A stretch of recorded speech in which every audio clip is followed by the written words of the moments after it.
क्या जेएमएम रामदास सोरेन के बेटे को मंत्री बनाने की तैयारी में है? क्या सीएम हेमंत एक बार फिर उपचुनाव से पहले कैबिनेट विस्तार करने वाले हैं? क्या सोमेश सोरेन को मिलने वाला है शिक्षा मंत्री का पद?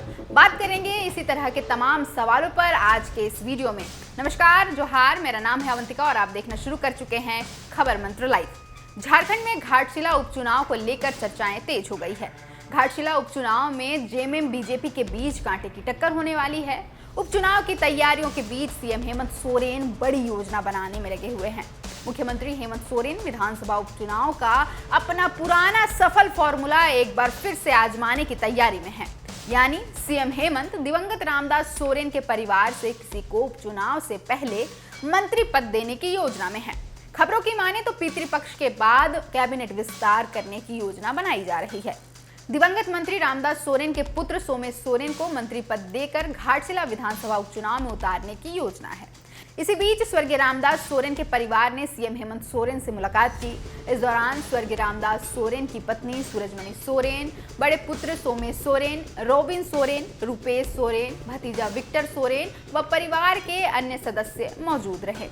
मुलाकात के बाद सीएम हेमंत सोरेन ने अपने सोशल मीडिया पेज पर लिखा कि आज रांची में झामुमो परिवार के मजबूत स्तंभ रहे महान आंदोलनकारी घाटशिला विधानसभा के जन जन के दिलों में बसने वाले पूर्व शिक्षा मंत्री स्मृति शेष स्वर्गीय रामदास सोरेन के परिजनों से मुलाकात हुई तथा घाटशिला विधानसभा से जुड़े विभिन्न विषयों पर चर्चा हुई। बता दें कि दिवंगत रामदास सोरेन के निधन के बाद से ही उनके परिवार के किसी सदस्य को आगे विधानसभा चुनाव लड़ाने को लेकर चर्चाएं तेज है। ऐसे में वह नाम कौन होगा, इस पर फिलहाल निर्णय नहीं लिया गया है। इधर इस मुलाकात के बाद अब जल्द ही सरकार व पार्टी के स्तर से इस पर निर्णय लिए जाने की संभावना है। प्रबल संभावना है कि परिवार के किसी सदस्य को मंत्री बनाकर राजनीति में सक्रिय किया जाएगा, फिर उसे ही आगे घाटशिला में टिकट देकर पार्टी लड़ाएगी। बता दें, झारखंड में उपचुनाव से पहले मंत्री बनाए जाने की फॉर्मूला पहले से चलता आ रहा है। ये रणनीति हेमंत सोरेन के लिए पहले से भी सफल साबित हुई है। सबसे पहले 2019 में मंत्री हाजी हुसैन अंसारी के निधन के बाद उनके पुत्र हफीजुल हसन को मधुपुर विधानसभा क्षेत्र से चुनाव लड़ाने से पहले मंत्री पद की शपथ दिलाई गई थी।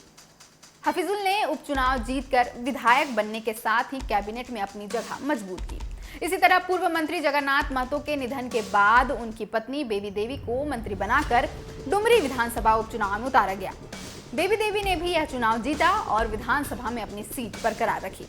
इस फॉर्मूले पर चलते हुए सीएम सोरेन पहले उम्मीदवार को मंत्री पद देना चाहते हैं, उसके बाद उसे मैदान में उतारने की योजना है।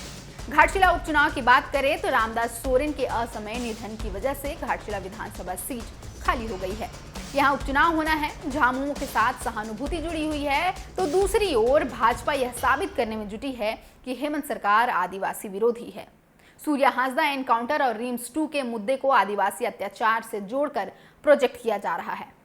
इस सीट से प्रत्याशियों की बात करें तो यहाँ मुख्य मुकाबला भाजपा और जेएमएम के बीच हो सकता है। 2024 के विधानसभा चुनाव से ठीक पहले झामुमो छोड़ भाजपा में आए चंपई सोरेन अपने पुत्र बाबूलाल सोरेन को दोबारा घाटशिला से प्रोजेक्ट करने की जुगत में है। हालांकि भाजपा आलाकमान ने अभी तक प्रत्याशी के नाम का पत्ता नहीं खोला है। भाजपा की ओर से 2019 का चुनाव लड़ने वाले लखन चंद मार्डी और डॉक्टर सुनीता देवदूत सोरेन भी इस रेस में शामिल हैं। जेएमएम की तरफ से दिवंगत रामदास सोरेन के बेटे सोमेश सोरेन को इस सीट से टिकट मिलने की प्रबल संभावना है। वो मैदान में तैयारियों के लिए उतर भी गए हैं। हालांकि कुछ रिपोर्ट्स का मानना है कि जेएमएम रामदास सोरेन की पत्नी पर भी दांव खेल सकती है। फिलहाल इसकी तस्वीर साफ नहीं हुई है। 2024 के विधानसभा चुनाव में घाटशिला सीट पर भाजपा से बाबूलाल सोरेन का मुकाबला जेएमएम के रामदास सोरेन से हुआ। ये लड़ाई एक तरफा नहीं थी। रामदास सोरेन को 98,356 वोट मिले थे तो बाबूलाल को 75,910 वोट। साल 2005 में यह सीट कांग्रेस के खाते में थी। साल 2009 में झामुमो का कब्जा हुआ।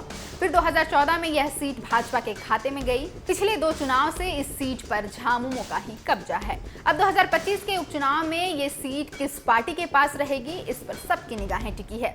फिलहाल सीएम किसे मंत्री पद सौंपते हैं, ये जानने के लिए थोड़ा इंतजार करना होगा। फिलहाल के लिए इस वीडियो में इतना ही। मेरा नाम है अवंतिका और आप देख रहे थे खबर मंत्र लाइव।